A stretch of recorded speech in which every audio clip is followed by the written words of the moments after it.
ജനാധിപത്യത്തെ സംരക്ഷിക്കാൻ രാജ്യത്തെ ജനങ്ങൾ കോൺഗ്രസിന് വോട്ട് ചെയ്യണമെന്ന് AICC general secretary Priyanka Gandhi.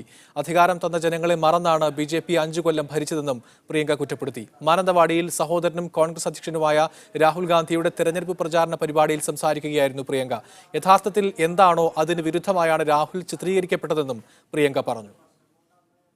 രാഷ്ട്രീയത്തെക്കാളുപരി വികസന പ്രശ്നങ്ങൾക്കായിരുന്നു പ്രിയങ്കയുടെ പ്രസംഗത്തിൽ മുൻതൂക്കം. കാർഷിക മേഖലയായതുകൊണ്ട് തന്നെ വയനാടിന്റെ കാർഷികാഭിവൃദ്ധിക്ക് വേണ്ടി കോൺഗ്രസ് ചെയ്യാൻ ഉദ്ദേശിക്കുന്ന പദ്ധതികൾ പ്രിയങ്ക പറഞ്ഞു. ഒപ്പം നരേന്ദ്രമോദി സർക്കാർ കർഷകരെ വഞ്ചിച്ചുവെന്ന് അവരാവർത്തിച്ചു.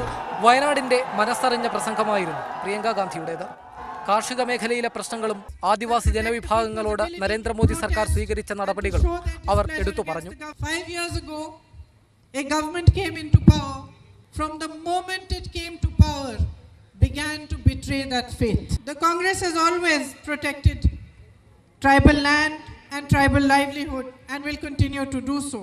പിന്നെ ഒരു സഹോദരൻ എന്ന നിലയിലും രാഷ്ട്രീയ നേതാവ് എന്ന നിലയിലും രാഹുൽ ഗാന്ധിയുടെ സ്വഭാവ സവിശേഷതകളും അവർ പ്രവർത്തകരുമായി പങ്കുവച്ചു. They have sought to portray in front of all of you and in front of the people of India a character of his which is very far from the truth. A man in whose hands I know you are safe. I know he is fully committed to your welfare. And I know that if there is ever a crisis, he will stand by you shoulder to shoulder and fight for you. കേന്ദ്ര സർക്കാരിനെ കാര്യമായി വിമർശിച്ചെങ്കിലും സംസ്ഥാന സർക്കാരിനെയും ഇടതുപക്ഷത്തെയും പ്രിയങ്ക വിമർശിക്കുകയോ പരാമർശിക്കുകയോ ചെയ്തില്ല. നിശ്ചയിച്ചതിലും 2 മണിക്കൂറോളം വൈകിയാണ് പ്രിയങ്ക മാനന്തവാടിയിൽ helicopter ഇറങ്ങിയത്. ഏതാണ്ട് 1 മണിക്കൂറോളം പ്രസംഗിക്കുകയും ചെയ്തു. പ്രസംഗത്തിനു ശേഷം പ്രവർത്തകരിലേക്ക് ഇറങ്ങിയത് സുരക്ഷാ ഉദ്യോഗസ്ഥർക്ക് ബുദ്ധിമുട്ടുണ്ടാക്കി.